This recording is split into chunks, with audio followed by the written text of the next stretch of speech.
Food delivery drivers say they aren't being tipped enough by customers to make a living. So when you read the article, so there's a couple of really key points to this. Since the pandemic, drivers are saying that their luck has completely ran out, that customers aren't as generous as they were during pandemic time, which is really leading them to really struggle and to make a living. And because of hidden tips, some orders are a gamble, and it's just like gambling in a casino.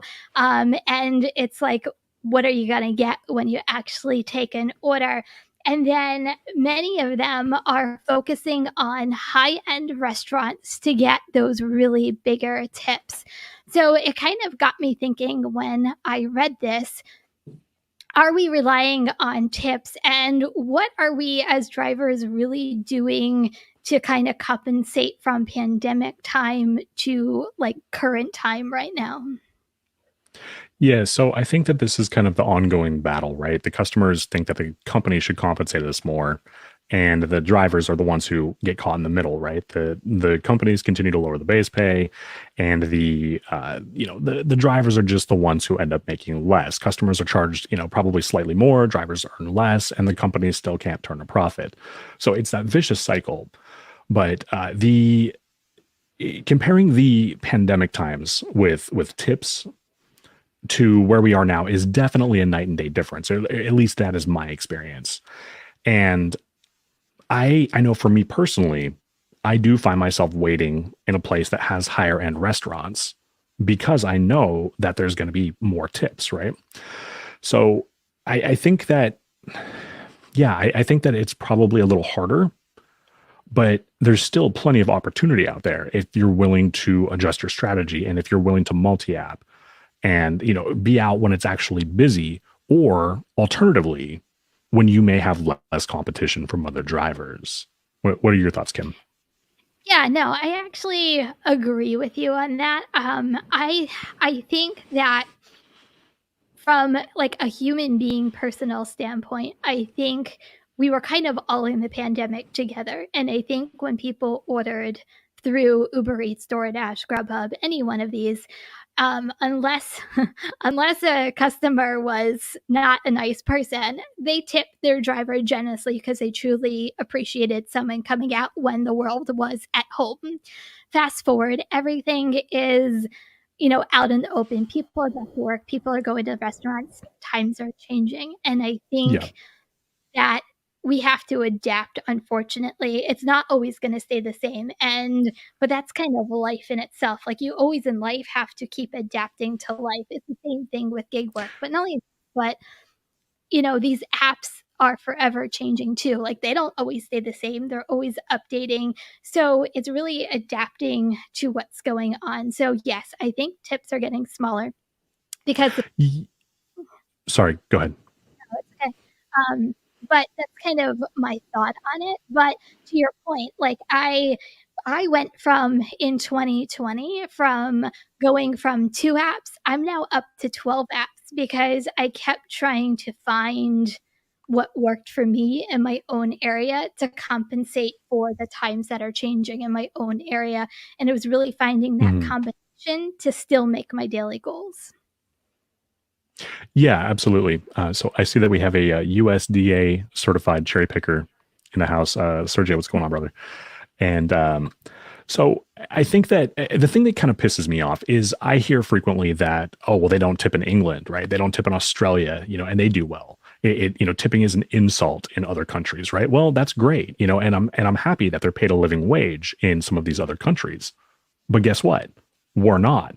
So if you don't want to pay for a luxury service, get off your ass and get it yourself. Ultimately, at the end of the day, go get it yourself. Yeah, I agree with that. But I will say that I mean, I don't go to the extent in this article. This gentleman actually said that he waits in an alley right beside a really high end restaurant, and this is New York City, by the way. So I Hmm. get it. It's completely different animal, but he waits in an alley right by a high-end restaurant. But it's no different from me parking my car right in front of, I have like on four corners really high, I have like an expensive Italian restaurant, I have a steak place, I like, there's like four on each corner, and I park myself like literally almost right in the center of like that area, because I know if I get an order from any of those restaurants, most likely 80% of the time it's going to be a good order. So I get what they're talking about. And Yeah. especially, if you have the large order program with DoorDash, like it even becomes even that bigger of a tip. But it's all about, and honestly, it's all about transparency. And I think that's something we can all agree on, that we all want as drivers. Yeah. And it is a gamble. Like when you take an order, you think, okay, and this just happened to me today when I was out working, is I had a subtotal and it was 100 and I think it was like $40. And I'm like, okay, this is going to be a good order. And then it ended up being $7.25. So Yeah.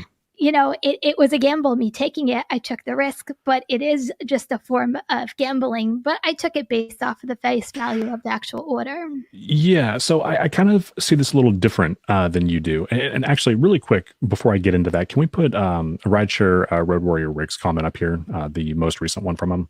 Yep. Okay, thank you. Oh, sorry. Sorry, Thomas.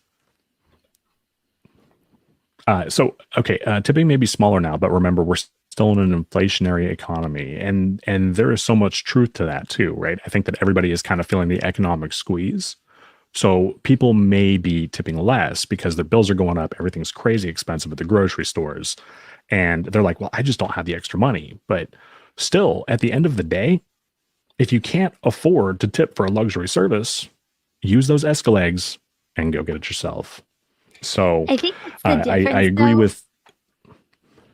No, go ahead. I was going to say, I think that's the difference though. Like as drivers, we think that it's a luxury service because it really is.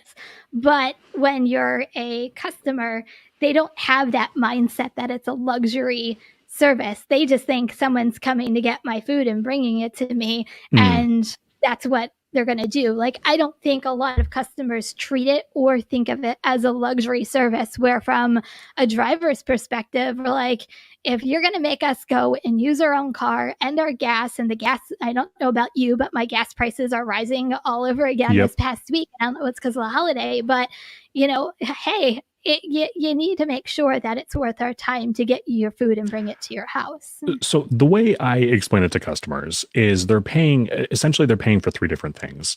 They're paying for the food itself, right? They're paying the booker, right? And then they're bidding for a driver. Ultimately is the way I view it breaking down. So if they don't want to bid that driver, then they can sit and wait for somebody who doesn't know their worth and who is willing to make next to nothing or even worse, take a loss on that order. But I'm not the one. So, and can we put that slide up really quick one more time? There was something else in there I wanted to point out. So down at the bottom there, it says, now drivers say they still have a hard time turning a profit unless the tip is worth it. So reading that article, if I weren't a driver, I would have made the assumption basically that drivers were getting paid fairly during the lockdown times, and now we're just making a lot less.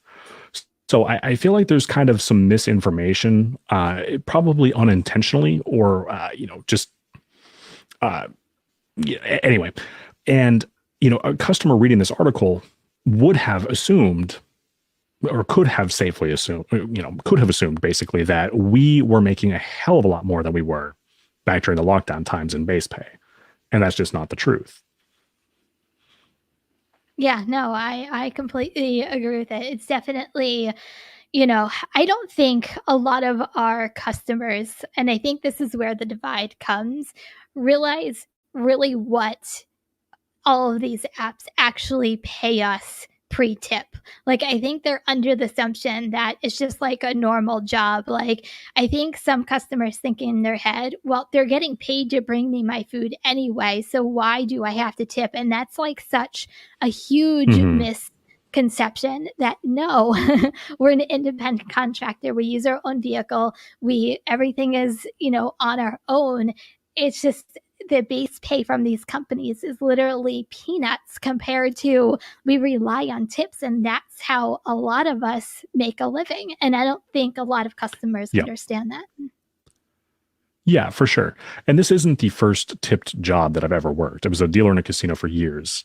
And, there's I wish I could remember the percentage, but there's a huge percentage of the American workforce that actually does rely on tips for their job, right? To make up a substantial part of their income. And if they were to, the people who are screeching, I shouldn't have to tip, I'm already paying, right? Okay, well then let's wipe out every single job that requires a tip and watch the economy completely crumble. There's my tipping rant for the day. Thank you for checking out a clip of Money Hungry hosted by Zach from Zach Drives Fast and myself, Kim from Kim's Side Money Plans. Join us every Wednesday live at 8 p.m. Eastern and 5 p.m. Pacific.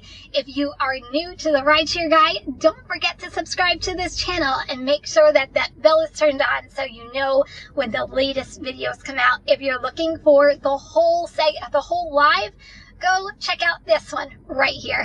Bye, everyone.